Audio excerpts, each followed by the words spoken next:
Mtakatifu Padre Joseph Cafasso alizaliwa Italia.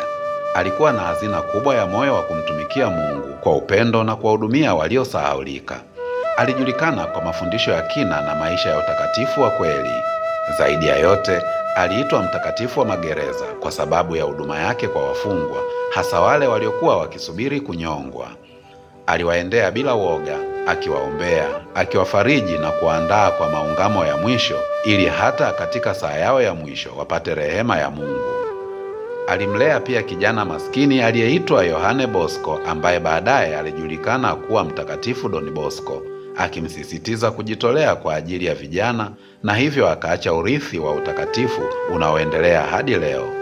Baada ya kifo chake, nuru ya maisha yake inaendelea kung'ara kama alama ya huruma, haki na matumaini kwa wote waliokata tamaa.